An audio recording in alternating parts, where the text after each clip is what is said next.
Fadilou am na wax na ko sànq le plan de redressement économique bari na ay niches yoo xam ne moom la gouvernement bi ciblé pour jëli fi xaalis mais en même temps mi ngi wàññi ci wàllu prix yi ba pare annoncé ci conseil des ministres bii ñu weesu que ni les bourses de sécurité familiale yi fi Macky Sall bàyyi woon war na reprendre bientôt après un audit de voilà est-ce que là ça veut dire que ni compté wu leen ci l'extérieur pour dimbali Sénégalais yi et que Sénégalais yi ñoo war a dimbali seen bopp finalement. bien sûr te ñu ngi koy réussir bu baax a baax yaakaar naa APE yi nga xamante ne moo fi jaar solutions yi c'est des solutions locales te xaalis mooy mun tax nga subventionné tey la ngay mobiliser mooy tax nga nangoo ñàkk quelque part loo xamante ne bu la neexal nga jot ko parce que structure du prix loolu kese la lu war a jar 1000 francs am na lu ci état bi am na lu ci vendeur bi am buñ ko réglementé mun naa am dañ ko limité fenn waaye aussi ñun ñi nga xamante ne état bi tamit dañuy marger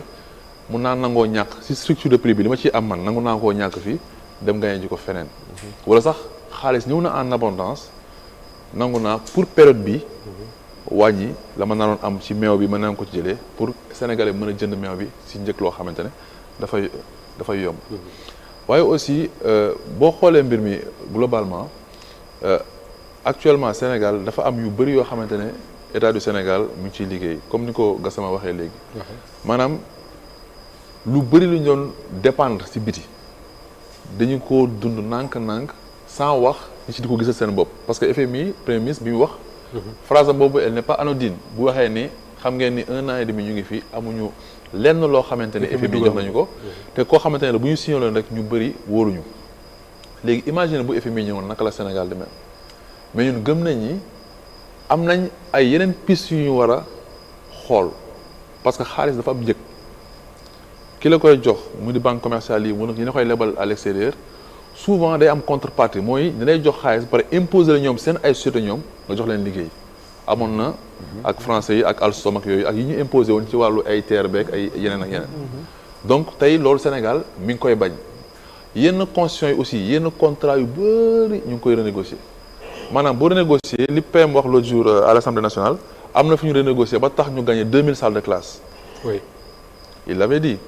loolu yëpp luy gagné sa tey boo na amoon 2000 salles de classe yoo xamante ne da nga ko gagné si renégociation mun na am dans le budget si on devait faire 2000 salles de classe xaalis bi ñu ko waroon defee da nga koy réaffecté feneen.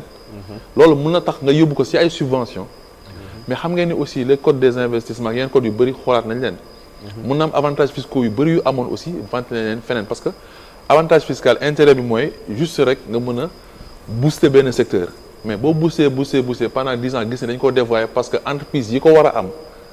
amuñu ko ñi ko warul am rek ñoo koy gagné soo neexee nga restructurer mbir mi yóbbu ko feneen noonu ngay gisee ñu ne la ci woyofal bi ak xalaat yi nga xamante ne am nañ ko pour wàññi njëgu électricité nee nañ la li ñu bëgg a def bu ñu ko defee dina am environ des milliers de ménages yoo xamante ne ñoom dëgg-dëgg ñoo soxla assistance yu état te loolu mooy équité pas justice mais loolu moom mooy équité te su boobaa ñoom dañuy ressentir li nga xamante ne état du Sénégal da ko def c'est-à-dire que dafa am plusieurs opérations simultanées yoo xamante ne état du Sénégal mi ngi koy def man par exemple boo ñëwee CDC tey bi ñu demee Bambilor war a defar ay logements sociaux wala ko may jël kenn koo xamante ne day jóge à l'extérieur man j'ai choisi de prendre des PME sénégalaises nous sommes en train de développer li ñuy wax le concept de cité de la diaspora semaine prochaine xam nga mooy journée de célébration du président décrété woon on a fait dans 20 communes yoo xamante ne war nañ signé ak ñoom convention lundi mais 20 communes yooyu noonu mettre à disposition le foncier mais entreprises yi nga xamante ñoo koy defar sont des entreprises locales secteur BTP aussi on a des équipements collectifs aux Almadies à l'aéroport à Bambilor on a décidé de tout prendre de faire des annonces pour les donner au secteur privé nga xam ne ñun on apporte le foncier ñoom ñu apporte les finances comme ça ñu co-développer ñoom ñu am loo xamante ne dañ ko ci gagner en fait c'est des modèles comme ça que nous avons yoo xamante ne moo mën a stimuler économie yi pour revenir sur les prix Moustapha sur le kii comment ça s'appelle encore les bourses bi nga évoqué sànq xam nga bourses yi boo xoolee ni généralement lu baax la kenn mënu ko bañ mais ñëpp xam nañ dañ ko doon politiquer ñun xam nañ ay nit yoo xamante ne dañu wax defal ma lii soo ma defalee lii di nga am bourse di nga bokk ci bourse yi loolu dañ ko doon def te bi ñuy doog a egsi am na actes yu posé yoo xamante ne fichier RNU bi nombre bi dafa yéeg tuuti parce que assistance soo ko wàññee rek ñiy soxla seen soxla day gën a seen nombre dafa yokk woon fichier RNU bi maintenant bu ñu ko audité ba pare digitaliser lépp ba xam ne ménages yi ñooy consommer lii données au Sénélec yi boo xoolee da nga xam ñi consommer électricité lan ak lan ñoo gën a soxla assistance ci wàllu subvention di nga ko mën a orienter noonu nga koy defee aussi si bourse yi ANSD mën na tax ñu xam bu baax fichier bi li si nekk est-ce que renseigné nañ ko comme il faut est-ce que baax na ou baaxul est-ce que famille yi soxla nañ ko wala soxla nañ ko souvent nga jël bourse yi affecté ko si ñi nga xam ñoo ko soxla mu nekk loo xamante ne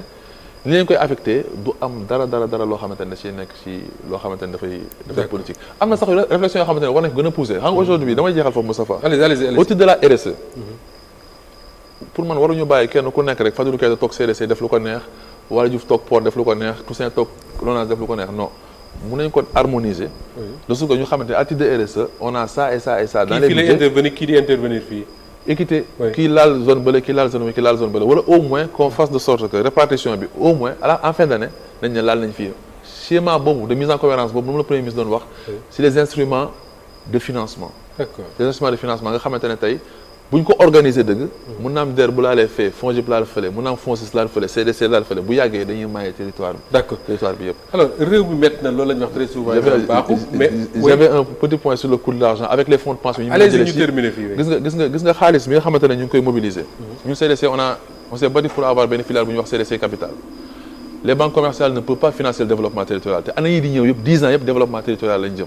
parce que benn banque commerciale mënu la topp 15 ans 20 ans si ay terroir di xaar nga générer quelque chose pour mu amaat xaalis sax li ko mën mooy ay fonds de pension dëkku naar yi loolu moo tax premier ministre dem fa parce que seen xaalis dafa bari njëkk li dafa tuuti te fii laa lu mel ni c'est xalal comme dit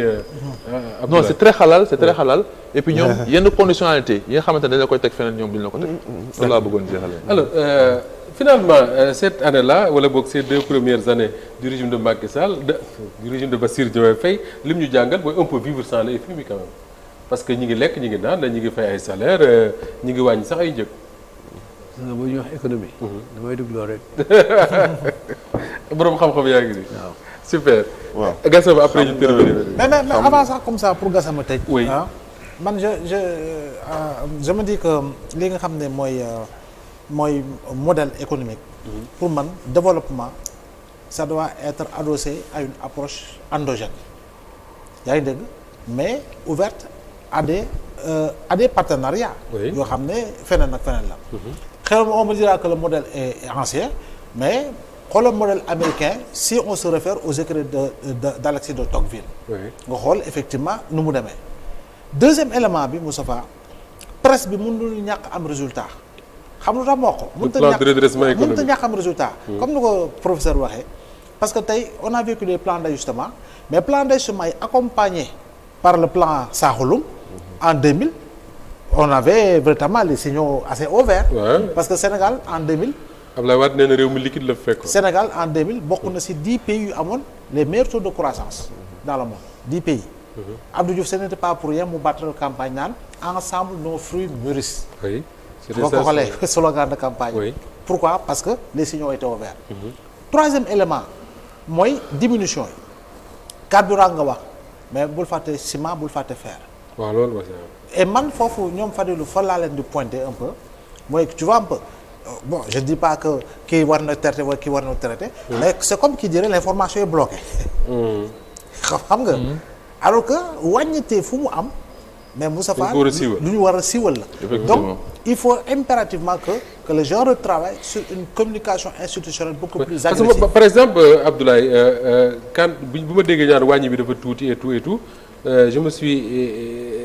un peu par curiosité dem naa xool yan wàññi mu raab ces dernières années après je me suis rendu compte comme Guy Marius Sagna je crois l'a même dit que ni ces 25 dernières années wàññi bii mooy deuxième bi fi gën a mag. sinon bi ci gën a mag. voilà donc nga xool. 70 francs ci essence 75 francs ci gasoil c'est très rare. nga xool produit depuis lors je dis bien depuis lors parce que pour man saa bu wàññi même yeneen régime bu ñu wàññiwee sax quel que soit par ailleurs montant bi. c'est-à-dire que lu ñu war a wax la parce que cachet yi jaruñu cachet yi wax da siy jaruñu population ñoo siy jaruñu. te malheureusement fii c'est comme si en réalité. wàññi bi ça passe inaperçu. je suis d'accord. moo tax man je dis il faut une communication institutionnelle beaucoup plus agressive.